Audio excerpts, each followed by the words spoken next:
be honest with you. I'm not going to be the least bit comfortable like these other folks have been. My knees are not. I think I'd be much better if we were in the gym and I was shooting free throws in front of me. First of all, I've got to start out by thanking my parents. My mom's here tonight. She's always been my #1 fan and supporter. I tell you, since I've become a parent myself, I have an 11-year-old. I see now the sacrifices that parents make for their children. And I'm so thankful for that, Mom. I can't look at you, I'll start crying. But anyway, thank you, Mom, for being here tonight. Thank you for my daughter Gracie being here and giving up a dance competition type thing tonight to be here. A lot of you know I adopted a little girl from China. She's 11 now, and that was probably one of the toughest things I've ever done in my life, but the most rewarding already. So God has a sense of humor because I've bounced a ball all my life, and she is a dancer. Has no interest in golf. But anyway, that may change, who knows. Anyway, so thanks, family and friends, for being here tonight. Thanks to the administration, the athletic department, the committee that puts this together. This is an awesome event. I've never been here before tonight, and I look forward to coming back next year for the next round of folks to get this honor. This is quite thrilling. I was with Jan, I got a phone call back in the fall, and I was in the staff meetings working. I saw CBC on there, or CBU on there, and I thought, oh great, they call me at work now for money, you know? So I go back and I check my voicemail, and it's Coach Nate, and I'm thinking, wow, they're getting pretty, desperate. We got him calling. So anyway, I call him back, and he explains to me what the deal is, and I'm like, I was just like speechless, kind of like Jim. I was just like, whoa, just kind of taken back by it all. I was just kind of humbled by this whole experience. So anyway, thank you tonight for that. I have to mention my teammates. Some of you here tonight. This would definitely not have happened without you. We probably, the years I was here, I know we had more people that were so unselfish with the basketball. And a lot of times it probably wasn't good because everybody was like, pass to somebody else. Especially Janet, you heard how much she passed to everybody else. But anyway, I had some of the greatest teammates you could ever imagine. And anyway, I'm very thankful that some of them are here tonight. Jan, I'll have to bring Jan's name back up. We grew up together from like toddler age. She used to hold my hand and walk to grade school together. I mean, when we were little, that's back when you could walk to school, I guess. But anyway, we grew up together. Our parents were friends. My parents too sacrificed probably half of the life savings to put a concrete patio in our backyard, and it became the neighborhood basketball court.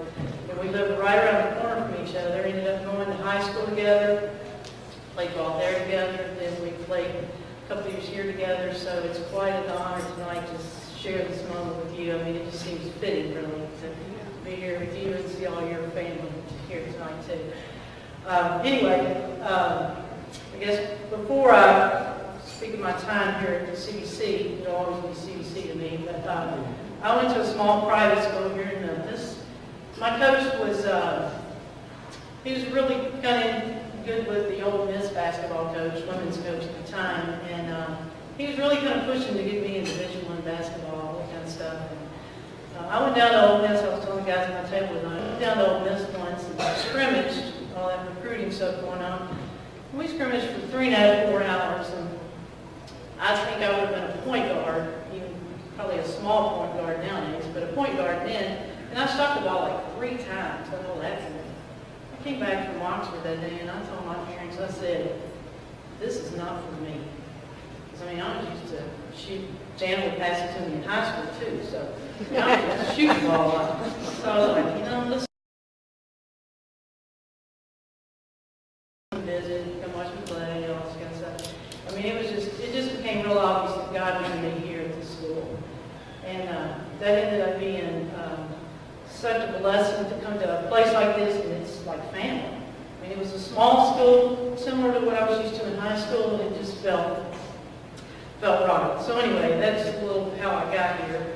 My time here at CBC, I at the table last meeting here, well, why don't you come to CBC? And I didn't say, oh, and you get this great education and all this stuff. But I mean, I was honest and just said, I came here to play basketball. I mean, that was it. So anyway, I got here and I had 3 great years of basketball here. I mean, we won a lot of games. We won a lot more than we lost. Coach Bradford, you know, coming out of high school, you're kind of like that go-to player probably on your team, especially if you're getting recruited and getting a scholarship type thing. So, I mean, you come to a college like this, and there's about 11 or 12 other go-to players on that floor that first day of practice, and you're like, whoa, you're not really that stud anymore, or whatever you thought you were in high school. So that always doesn't work out very well. But I think Coach Bradford did a great job of finding chemistry, getting the right people on the floor at the same time. I mean, we had a good time on and off the floor, but we did have some good teams back then. And I just give teammates and Coach Bradford a lot of credit for me being up here tonight. Like I said, we friends on and off the court. A lot of us stay in touch today, Facebook, social media type stuff. We keep up with kids, parents, those kind of things. I'll never forget, I'm not going to tell some of the stories some people tonight because they'll probably stand up here and tell some on me someday. So anyway, we practiced hard, we played hard, we studied hard, we partied hard, not necessarily in that order. And like I say, it was a great 3 years.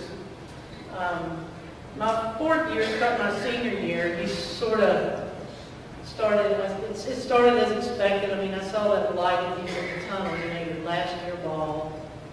You really may get that degree in May, like you're shooting for. I mean, you can really kind of see it happening.